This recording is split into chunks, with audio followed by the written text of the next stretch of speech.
Malam. Hari ini kita bahas tentang bab 2, anggaran penjualannya. Oke.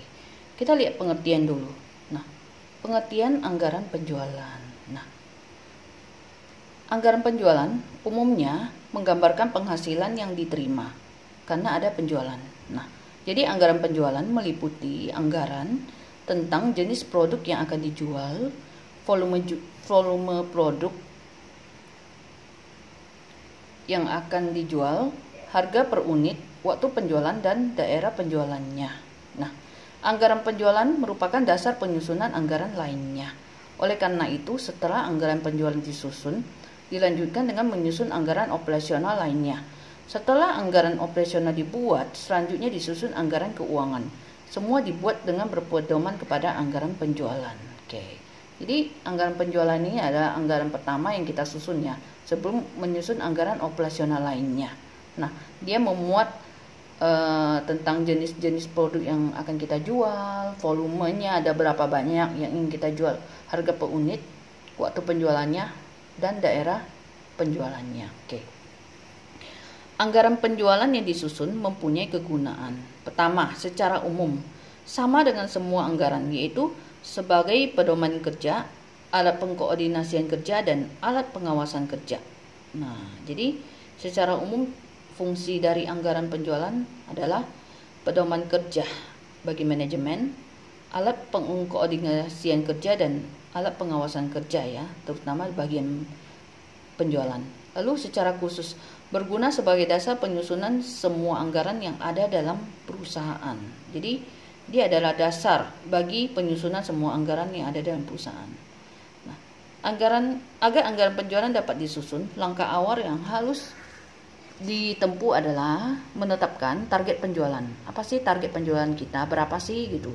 Target kita berapa unit gitu, berapa rupiah. Nah, untuk menetapkan target penjualan, beberapa hal pokok harus diperhatikan. Pertama, harus mempertimbangkan faktor-faktor. Pertama, luas pasar. Seberapa luas? Apakah pasar itu bersifat lokal, regional kah, atau nasional? Regional ini misalnya mencakup berapa provinsi gitu ya. Dia mencakup kota madya, kabupaten, contoh. Nah, nasional ini secara nasional ya, secara luas ya gitu. Nah, keadaan persaingan, apakah monopoli, pasar dikuasai oleh satu penjual, persaingan bebaskah, dan sebagainya.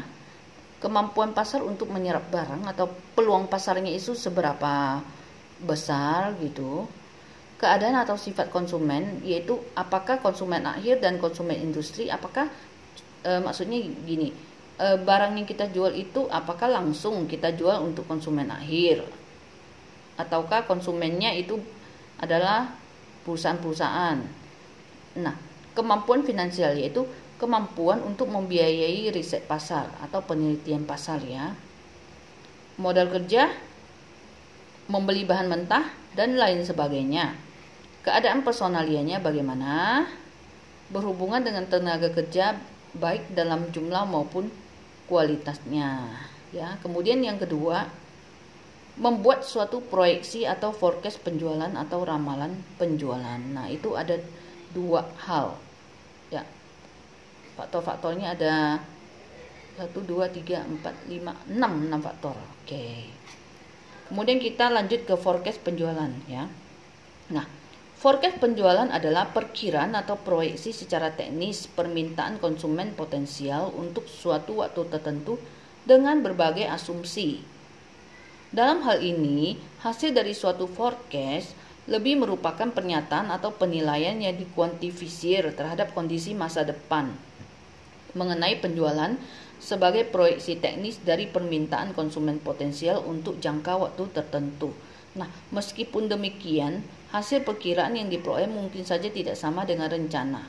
Nah, jadi disimpulkan bahwa forecast penjualan adalah proyeksi secara teknis mengenai permintaan konsumen potensial ya untuk suatu waktu tertentu dengan berbagai asumsi ya. Lalu hal ini forecast penjualan itu mungkin saja tidak sama ya dengan rencana. Penyebabnya adalah pertama, forecast lebih merupakan pernyataan atau penilaian yang dikuantifikasi terhadap kondisi masa depan mengenai subjek tertentu, misalnya penjualan. Kedua, forecast penjualan merupakan proyeksi teknis dari permintaan konsumen potensial untuk jangka waktu tertentu dengan menyebutkan asumsi yang mendasarinya. Ketiga, forecast selayaknya hanya dipandang sebagai bahan masukan untuk mengembangkan suatu rencana penjualan. Kemudian yang terakhir, manajemen dapat menerima, memodifikasi atau menolak hasil dari suatu forecast. Oke. Ya.